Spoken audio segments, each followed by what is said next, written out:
दो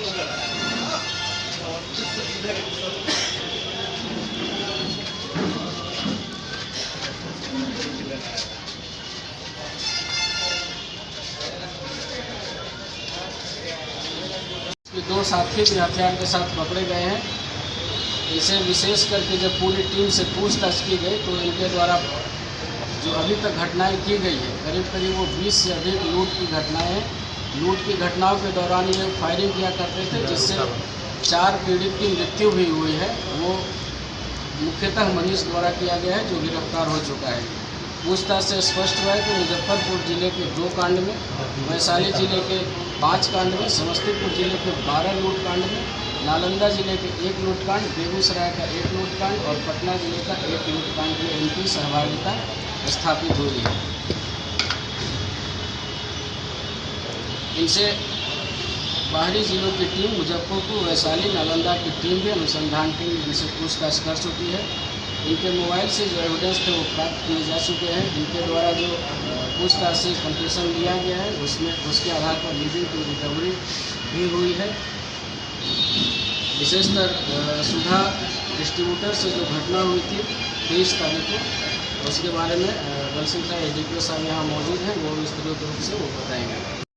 सुधा डिस्ट्रीब्यूटर हैं सुनील राय जी, उनके यहाँ लगभग दिन के 1 बजे लूटपाट की घटना हुई थी और लूट के दौरान ही विरोध के क्रम में उनकी हत्या हुई थी और उनके चालक की हत्या हुई थी।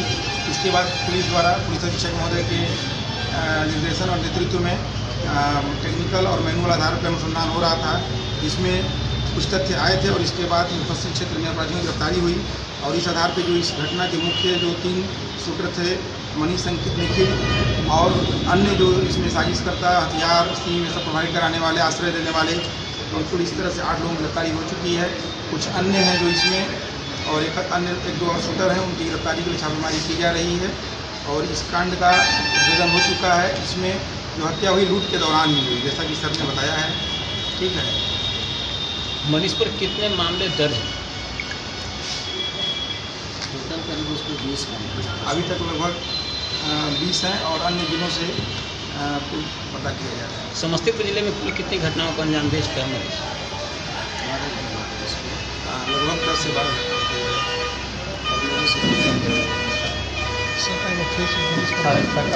कुख्यात मनीष है, उस पर कुल कितने मामले अपने जिला में दर्ज है और किन किन घटनाओं को अंजाम दे चुका है वो? हम लोग के जिला में टॉप 10 में यह शीर्ष पहला नंबर पे ये वांछित अपराधी था। 2020 में ताजपुर के अषाढ़ी पोखर के पास एक हत्या हुई थी लूट के दौरान सीएसपी संचालक की।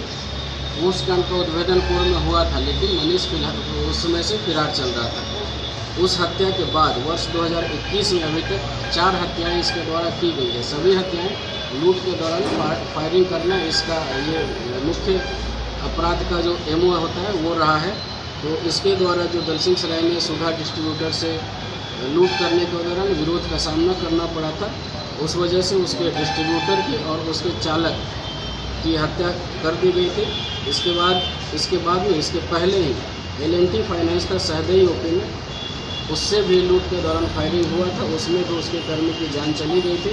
इसके अलावा बिंद थाना क्षेत्र नालंदा में एक व्यक्ति जा रहा था, वो सिर्फ उसके चेन छीनने के लिए उस पर इसने फायरिंग किया और उसमें उस पीड़ित की मृत्यु हो गई थी। चेन उसमें छीना था, उस चेन को हम लोगों ने ट्रैक करते हुए वो भी पता किया तो हम लोगों को पता चला कि ताजपुर थाना क्षेत्र में इसने उस चेन को बेचा था। उस बिंदु पर भी काम चल रहा था। और एक बात और ये सामने आई है कि उस लूट के दौरान जो फायरिंग किया था मनीष ने, उसके एक अन्य साथी मनीष के साथी है साका उर्फ नीतीश, उसको भी गोली लगा था। वो हम लोग के अनुसंधान में आया है। वह चोरी छुपे पटना में इलाज करा रहा था। हम लोगों ने ट्रैक करते हुए उसके इलाज स्थल, जिस अस्पताल में इलाज करा रहा था, वहाँ भी दबिश दी है और यह भी खंगाल रहे हैं कि वो फिलहाल कहाँ फरार है। तो से एक और बात पूछताछ ये सामने आई कि इन्होंने सुधा डिस्ट्रीब्यूटर को 23 अगस्त ही क्यों चुना था। तो इनके द्वारा ये खुलासा किया गया है कि वो रक्षाबंधन के नेक्स्ट अगला दिन था। इन लोगों को अंदाज़ा था कि रक्षाबंधन के दिन सुधा की जो एजेंसी है उससे दूध, पेड़ा, मिठाई तरह की सामग्रियों की अधिक बिक्री होगी और उसके कारण उस एजेंसी में अधिक पैसा होगा, इस वजह से उन्होंने रक्षाबंधन के नेक्स्ट अगले दिन इस लूट को प्लान किया था।